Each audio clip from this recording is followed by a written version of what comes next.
হয়তো আরো নতুন নতুন এমন কথা জানা যাবে যেটা আমাদের হৃদয়কে কাঁপাবে। আমাদের এখন অতীতকে স্মরণ করে ভবিষ্যৎ পরিচিত একটা মানবিক দেশ, একটা কল্যাণের দেশ। কল্পনাই করা যায় না গত সরকারের আমলে এই পুলিশ বাহিনীর অনেকে, পুরা বাহিনী কথা আমি একসাথে বলবো না, কতখানি হৃদয়হীন ছিলেন, নিষ্ঠুর ছিলেন। আমি তো মাত্র 36 ঘন্টা ছিলাম, তারপরে জেলে ছিলাম 2 বছর।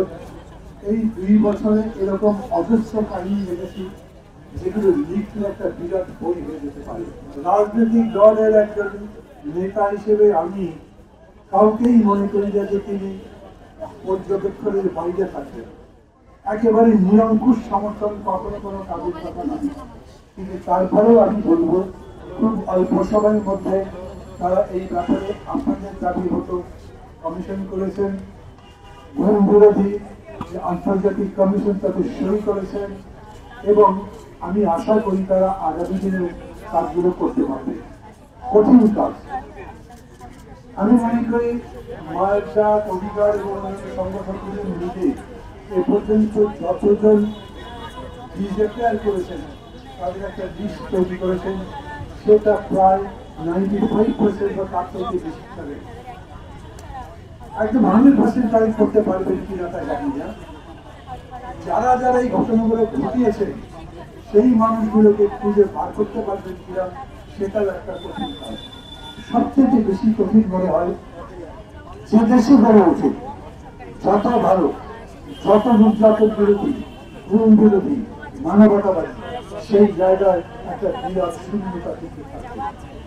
যারা এখানে দাঁড়িয়েছেন তারা তো দাঁড়িয়েছেন, অনেকে এখানে নাই এখন। আত্মীয় স্বজন, তাদের স্বজনরা মনে করছেন এই যে আন্দোলন যা বিজয়ী হয়েছে তাদেরকে খুঁজে বার করতে হবে। সত্যি কথা হচ্ছে এই এতগুলো মানুষের মধ্যে অনেকে আমাদের মধ্যে এই কষ্টটা তারা জীবনেও ভুলতে পারবেন না। আর এই রাষ্ট্রের বুকে যে কত বড় ক্ষতটা তৈরি করবে আমি মনে করি সেটাও কখনো মুছে যাবে না। আমি শুধু আহ্বান করবো ওই ক্ষতটাকে বুকে ধারণ করে সবসময় মনে করেন এই ধরনের সংঘাতর, এই ধরনের অমানবিক আচরণ প্রশাসনের যেখানে থাকেন, রাজনীতির যেখানে থাকেন, সমাজের যেখানে বসবাস করেন, এইগুলোকে যারা এই গুম খুনের শিকার তার সাথে সাথে খেয়াল করেন কতগুলো মানুষ এই জুলাই অভ্যুত্থানে মারা গেছে, হাজারের কাছাকাছি, হয়তো বেশি, এখনো জানি না। আমরা বলছি ওদেরও প্রতিটা গুলি, প্রতিটা হত্যার বিচার করতে হবে। আমরা চাইছি ওই মানুষগুলো যারা মারা গেছে তাদের পরিবারের প্রতি সরকারের দৃষ্টি রাখবে।